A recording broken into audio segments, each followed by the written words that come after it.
of course, very pleased to be here, and I appreciate the energy in this room.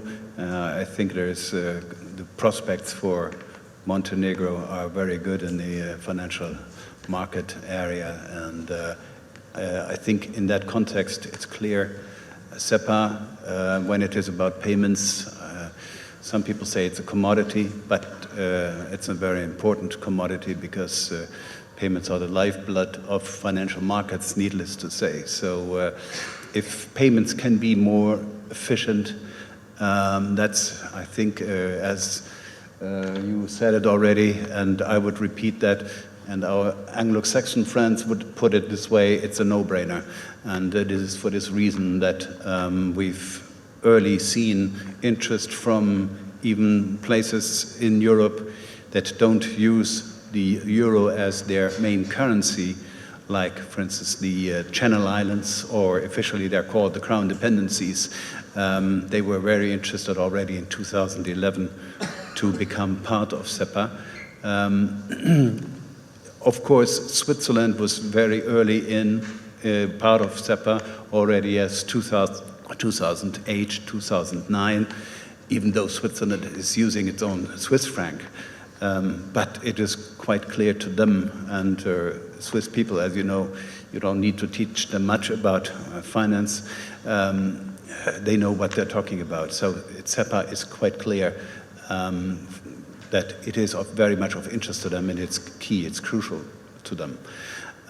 But before I talk about the benefits of SEPA, maybe I should explain in few more words what SEPA is really about.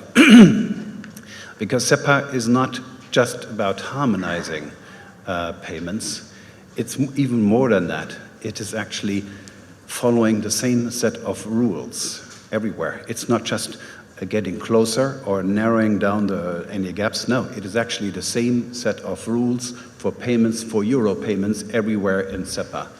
And that is indeed, that's a step change. It's a new thing. So that means that there's a lot of implications for that. In particular from countries, so the situation is different for countries that don't use the euro as their main currency, because then it means basically we're talking about cross-border payments. But in countries where euro is the only currency, and we've seen it, by the way, in the past, there is other places in Europe that are not even part of the European Union, such as, small places, of course, but such as the Principality of Andorra, or Monaco, or San Marino, who also use the euro. For them, the implications are far more fundamental. That means that once you're within SEPA, it means that it affects all payments in the country. And what SEPA is about is that there is no more distinction between a national, a local, or cross-border payment. There is no distinction at all. And that is something very fundamental that you would have to digest. And so banks are not supposed to discriminate or make distinctions also in terms of their fee situation between national, local, or cross-border payments. And that's a step change, I think. So overall, if we look at the benefits of SEPA, it is clearly, you can expect it's going to be more efficient, it's faster, and it's going to be cheaper. And of course, Zorica will be able to explain a little bit more, looking at the figures of what the transaction fees are going to be are normally, if we look at Montenegro, where there is still correspondent banking in place. This is indeed, it will make a big change if Montenegro becomes part of SEPA, hopefully in the course of next year. But there is one other thing that I want to say about what it means to be in SEPA, responding to your question. When I started working for SEPA, I was senior legal counsel for the European Payments Council for 10 years. And when I started with this project, and it was an upstart in 2009, not many people in 2009 knew what SEPA is about, what the European Payments Council was about. it was a self-regulatory initiative, and there was very little legal basis for this.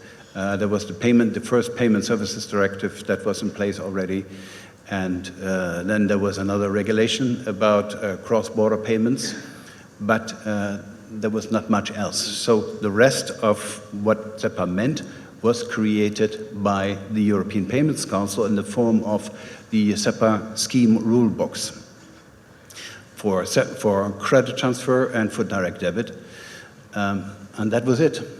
So that was the start of SEPA. In the meantime, SEPA has evolved into a tanker.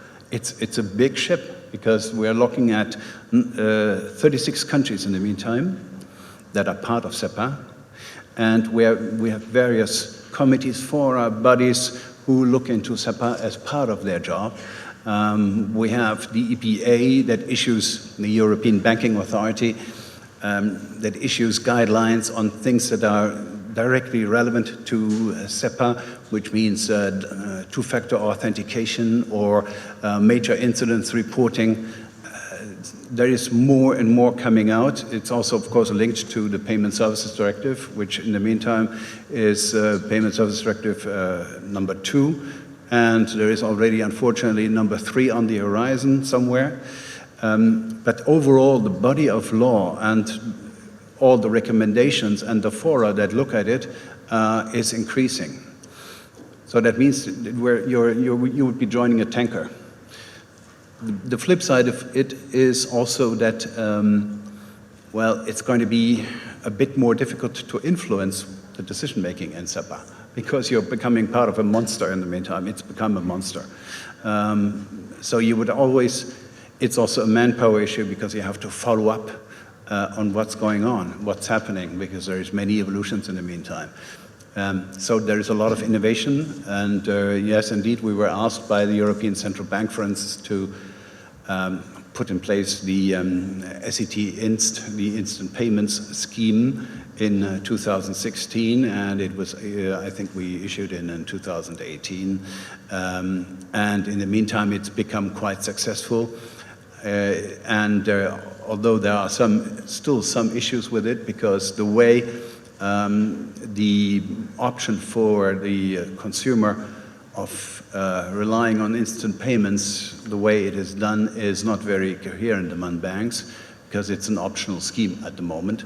That means that some banks, of course, take the opportunity, to some extent understandable,